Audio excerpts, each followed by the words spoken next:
Today I want to talk about the best and worst Vanguard set in maybe history, and that is History Collection. Now, if you still need Vanguard cards, you can go to 50cards.shop and use the code Solemn for a discount. There's actually a sale event happening right now, including huge discounts on History Collection. So in this video, I'm going to explain to you why I think it's the best set and the worst set at the same time. And then you can figure out, hey, do I want to pick it up with this fat ass discount? And also, there's specific clan bundles available, which might just make this a whole lot better. Link in the description. So why is History Collection the very worst and best set at the same time? Let me explain. So right here we have the card list of the History Collection set. And basically how you need to see this is you have a reprint set. Like, they just reprinted everything. Everything that you might want to play premium, except for, you know, some of the premium collection cards mostly, I want to say. And of course, if there's like V or D stuff, that's still in separate sets. But like all the old stuff that you were missing maybe, like that's in here. At the same time, it's also going to change the meta because you have a lot of new interactions here. Like you have the new Harmonics Messiah that's going to add some defensive power to your decks. You're not going to die to chaos as much because of the effect. You're not going to get damage denied as often if you're into something that's like damage denying in the way Gize does. And then of course you have the new whole instant stride when you're like riding up, giving you extra gifts if you're on the old grade 3s and so forth. So you basically have like a lot of changes happening to premium, a lot of really good reprints, and it should shake up the meta. It's all in one set. That's awesome, right? I was super hyped. And then we started seeing the pull rate. So everything you're gonna see here, and we're gonna go over it one by one, everything you're gonna see here is just awesome, cool. Oh, cool, another option for my deck. Oh, cool, this is maybe a good new tier 1 deck. Oh, maybe this is a cool tier 2 deck. Awesome. Oh, cool, more defensive options. Oh, a good reprint. Cool, cool, cool, cool, cool. Everything is cool. Everything is... I was so happy. And then it turns out that it's very hard to pull what you need. Now, of course, if you're buying a case, you probably won't have as much of an issue, though I think you might still not have full play sets of the things you're looking for. But at least, you know, that somewhat diminishes it. But if you started looking at unboxings,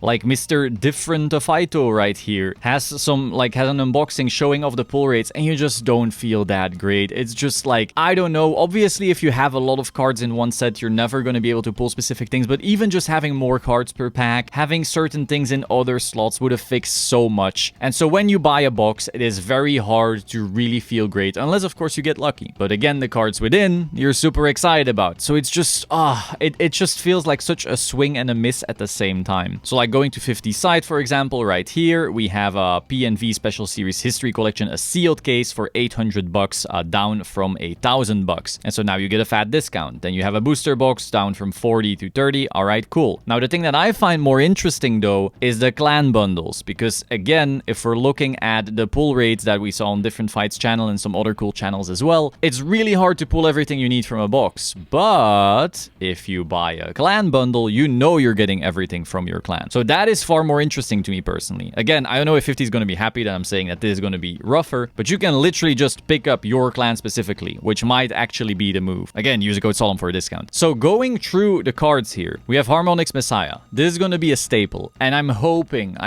the pull rates for this card are decent, because if this thing is too hard to pull, God, it's going to be expensive. Now, is it required to play? No. But does it make your deck way better? Of course. Going second, you're going to have a free 20k shield now. That's a huge deal. So overall, I love that the card exists because defensive creep is amazing. Usually in Vanguard, it's something that's usually missing. So now having one more way to do it, you know, Heal Guards was already good. Quick Shield was pretty good. G Guardians, of course, are amazing. Then we started getting like the Regalis piece with the extra shield and the anti-overtrigger thing. Now we have a 20k shield here. All the defensive creep, I love it. I just hope it's easy enough to pull. Then we have the on-hit stride. So basically, if you don't know, every single clan is getting like these strides that then flip and give you 2 markers if you didn't get a marker this fight yet. And then they always had on-hits back in the day, but those on-hits now always hit. So you're always getting like a good effect. I'm not going to go over each of them, but overall, there's going to be a number of decks that just always ride up now and stride into this and then get some value. Some more value than others. Because like if you look at what's a good example here, the Mega Colony one, for example, you should just assume that that's a vanilla. That thing doesn't do anything. But turning on the GB2 of Darkface is pretty good. good. So even though the effect, the on-hit is like ass, the deck is still going to want to run this because turning on the GB2 and getting the protect is still really impactful. So again, it's going to be like better in some decks and worse in other decks, but you're still usually going to find some use for it. Now, some decks, of course, won't run this. Like I imagine if you're playing Bermuda Triangle and you're still going for like the Highlander Reindeer play, you might run it as an option, but it's not something you're going to do often because usually you'll have your force markers from Reindeer already. Though with that being said, this is still a pretty good stride, you know. Highlander doesn't really have strides that do something without CB except for the random top 10 check, so I'd still run it. Grand Blue gets a whole lot better with this as well. Great Nature, not so much, I want to say. I think the powering of Great Nature is often in the strides, giving that power to Rhino, and so that won't be able to do much. Aqua Force, I don't know, Tafas is still pretty solid already without the instant ride-up, so they might just choose to ride down still. Spikes, of course, has like a bunch of combos that are going to be good. Messiah is probably going to be very happy with like the Messiah instant flip up. Murakumo probably has some disgusting draw 20 billion, attack a billion times, as they always figure out. I don't see Shadow Paladin wanting to ride up when they could be waiting and get a free Morfessa, or riding up into Dragheart and just getting all of that value. But again, it's going to depend, and there's so many options, and that makes me really excited. But if it's too hard to pull, you know, what are you going to do? Then in terms of Cray Elementals, I think all of these except for Honoly weren't that great. Like, okay, they might have like niche interactions at one point, but I think Honoly is the real powerhouse here. This is basically like an insane floodgate, and now you're gonna always have to build a deck and consider, can my deck play through a Honoly? Like if you're gonna do 12 attacks that are small and Honoly already stops you at number 5, maybe the deck needs to reconsider. Maybe you need to consider like a new stride that adds power rather than extra attacks, or you're gonna have to consider a stride that does multi-attack on the Vanguard rather than on the rear guards and so forth. So those are things you have to consider now. But the thing is, if everyone's considering it, maybe Honoly gets much worse. So that's going to be like a weird back and forth. We're going to have to see what happens there. But so this card is strong. You're going to want to pull Honoly for sure. I think if you're pulling Peaker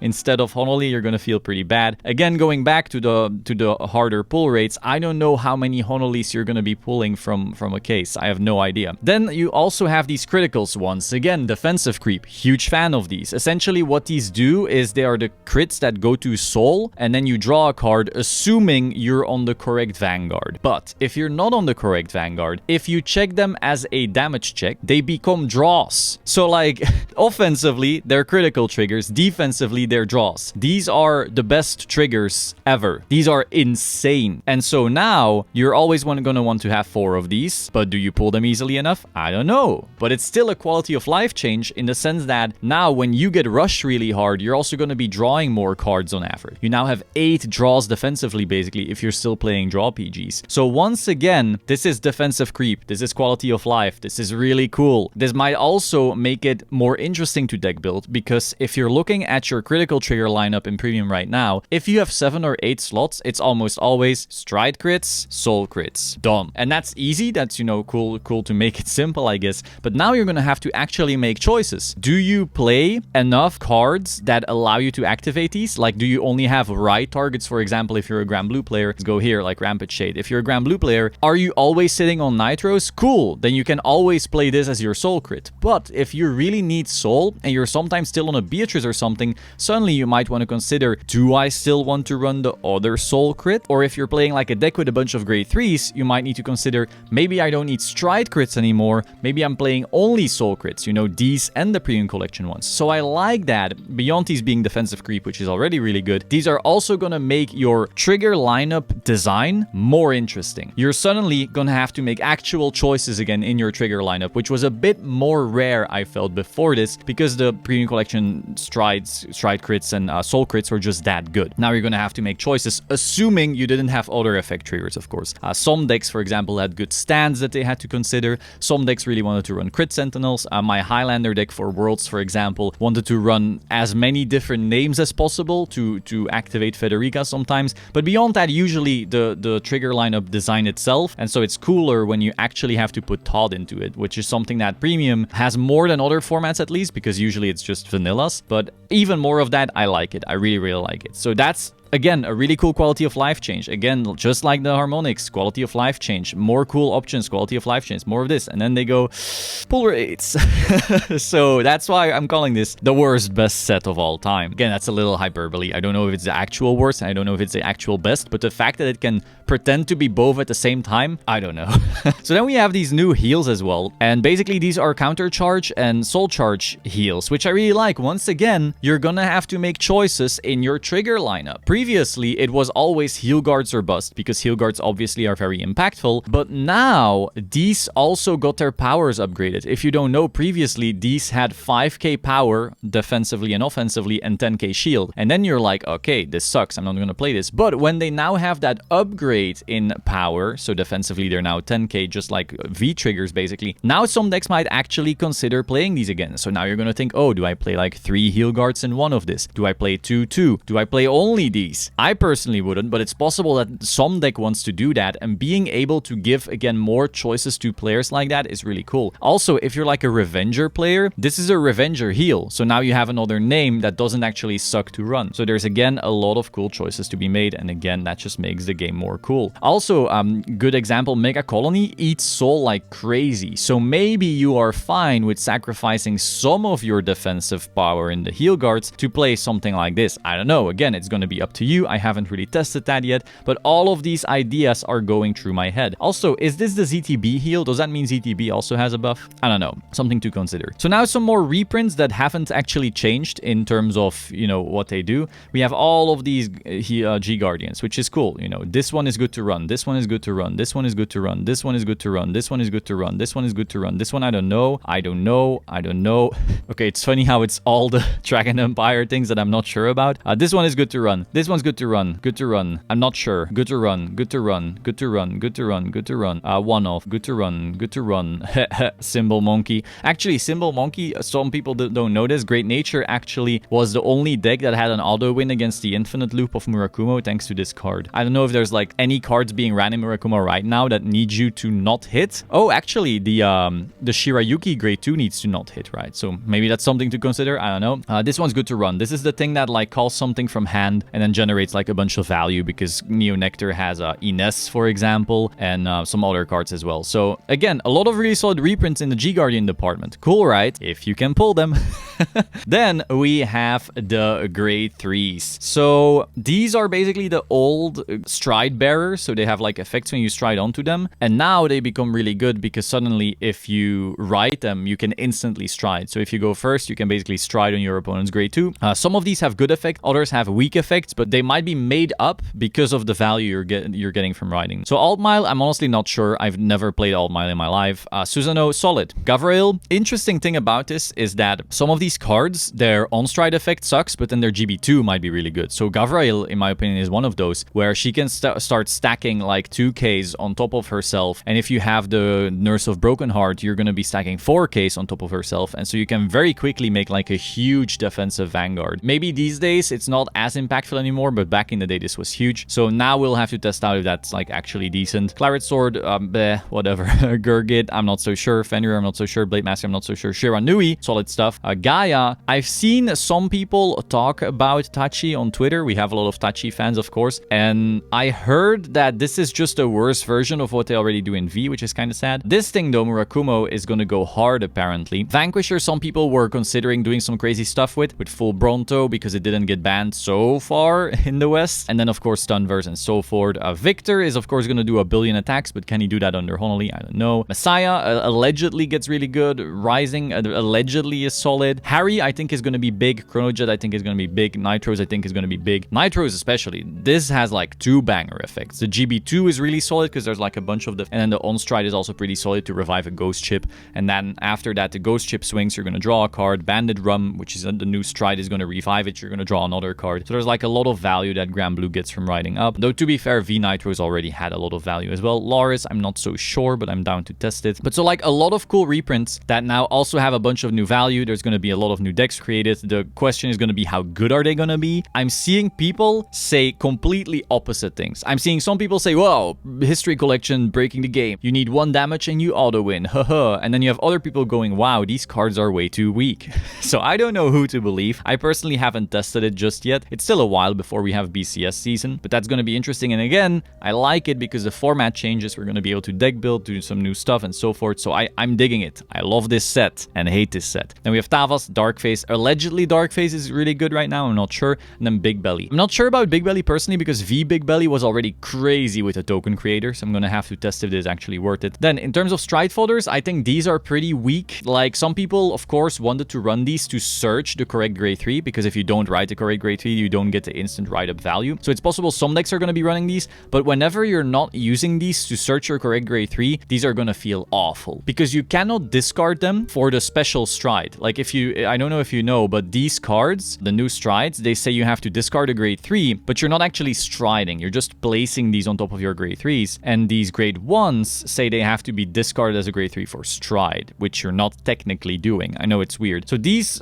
cannot be discarded and the stride crits cannot not be discarded either. So this is like 5k shield that sometimes searches your ride. But if you already have your ride, these are gonna suck. Personally, I would have liked to see these upgraded to 10k shield just to make them a little bit more worth it. But, you know, I mean, I guess it's still fine that they do reprint these because that way, if your deck needs to search her that badly, then at least you have access to them. But still, these are like reprints that if they weren't in the set, the other cards would have been easier to pull. So that's kind of where I'm sitting. Then they're also reprinting the counter charge perfect guards. So I like it and dislike it at the same time. The reason is, it is very rare that these are played. Usually, draw PGs are really good and better. And then sometimes the effect PGs are really good and better. And it's very rare that CCPGs are actually played in premium. I think the last time these saw play was when I played them in Bushiroad Rumble online in Grand Blue, because we had a very specific meta where is Waterspout Jin? Where's my boy? Right here, Waterspout Jin, where you needed so much counterblast to stop Nightmare Doll from popping off by doing Lily plays with Breach Shade and then Cannoneer. Like you just kept on doing really wild stuff and you didn't want to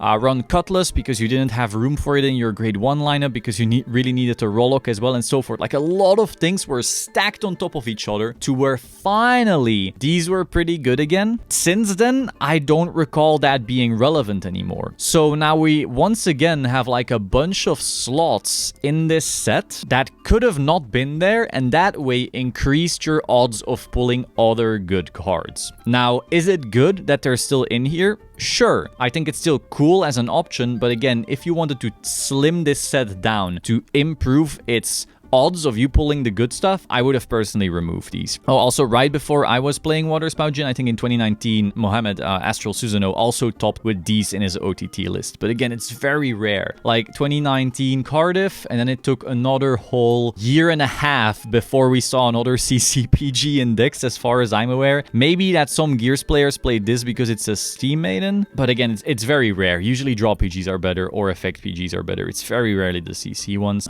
So now some other cards that they reprinted were some of these extenders, you know, like the fancy effect cards. For example, this one right here for Angel Feather has like a neat little heal trick that was cool. Dagda is really good for Luard, of course. This thing for a Kagero removal. These two Conros as important searchers, so it's really good that these are being reprinted. The grade 2 and the grade 1 here are really solid for Nova as well. If you're playing GB8 Spikes, this is a good reprint. Enigmatic Assassin at 1. Creeper, really solid reprint. Ginny and Leslie, very important if you're playing Nightmare Doll. TikTok Worker, solid. Nightstorm and Skeleton Cannoneer, they're one-offs and they were reprinted in the bigger set, so okay, but you still play them, so I get it. Then we have Spica, which is barely played, but maybe at 1 in Highlander, or maybe more in Laris in their defense. Shizuku, 1 in Highlander or 0, but again, might be more in Laris. This Aqua PG I really like. I think it's a solid card that might see play again in the future. It's also a 6 6 off, the only 6 off in the game, so that's like a solid reprint. Crayon Tiger, while it was reprinted in the Revival Collection at some point, I think Japan never got those, so I understand why that's in here. Miki Saburo, also very important for Great Nature. What else do we see here? So these, okay, understandable reprints, but like there's also a lot of duds in here. And once again, if you remove those, you would have improved your odds of pulling the good stuff, let's say. With that being said, you know, Japan hasn't had a reprint set in forever or ever. So I understand why they're in here. Now we also have grade 3s being reprinted, some of which were VRs, and there was like VR reprint protection at one point. So it's good to see that, right? Altmile, Tsukuyomi, Malkut, I don't really care, but Dragheart Luard getting its reprint, really solid. If you wanted to play Luard in V, now you have another chance, or you want to play it in Premium because it's all in Premium, now you have another chance. Platina, Ezel, Himiko, cool. Overlord, cool. What else? These other ones aren't that big of a deal, I want to say. Oh, NLK, that's solid though. Being able to get a cheap NLK, always nice. Silverthorn, this thing was also moving up like crazy, so good to have access to that again. Other cards, I don't know. The Gredora, okay, cool to see her again. In terms of other ones, oh, this for Jewel Knights, also pretty cool. The Drag Driver, also pretty cool. The Genesis one, okay. So a lot of grade 3 reprints here are solid, though others are a bit more sussy again. Chaos Breaker, solid as well.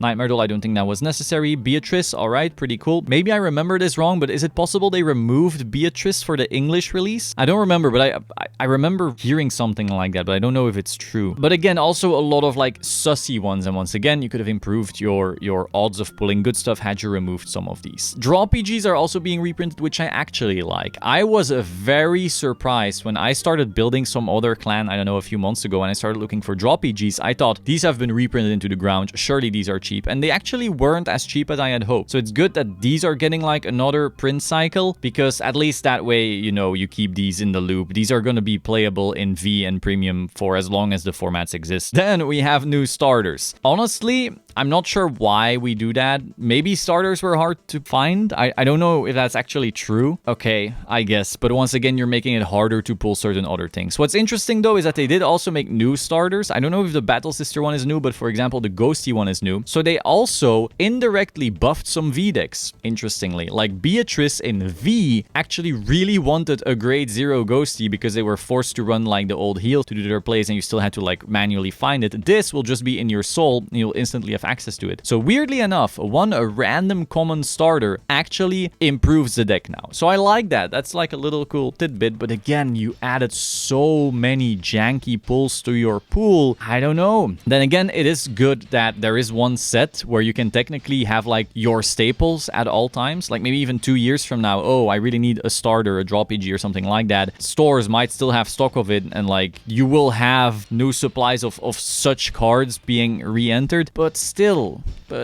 I don't know. I'm so bittersweet on this set. I'm so excited for it still because I'm excited to playtest with these cards. I'm excited to like build the craziest decks, try out all these new ideas. I'm excited for the defensive creep and so forth, but I feel like I'm repeating myself, but it's just, it sinks in even more now that I'm going through the card list again. So here, is this not the Claret Sword promo that we're getting for BCS as well? That makes Claret Sword playable. Okay, cool. Then we have some Shiranui stuff. Okay, so more reprints. Basically, some of these are really useful. This is like the attack extenders for a Vanquisher. You have your Volcro, that's really solid. You have your Nightmare Doll Alice, your Coral Assault. Some of these, however, were like reprinted, I think, in clan collections before, so I don't know how useful a lot of these are. Again, you could have really slimmed that down. Now for higher rarity, and this is again where this set is a home run. Like, I'm speechless. Look, we get this sick ass Harmonics Messiah art, and so Rarity hoes like myself can go after this and be like extra excited. So this set has like a bunch of reprints for people who want to get stuff on a budget, and they have like stuff for the higher end collectors. You can have access to this. You have your Cray Elementals in higher rarity, which is really cool. And then the art, we get the zero arts. So people who like loved their special zero arts can now also play them in premium. Some of these are just insane. Look at the Gavrael, incredible art. Look at the Claret Sword, incredible art. The Messiah one is is really cool. The Harry one is really cool. The Nitros one is really cool. The Loris one is the same. I don't know why.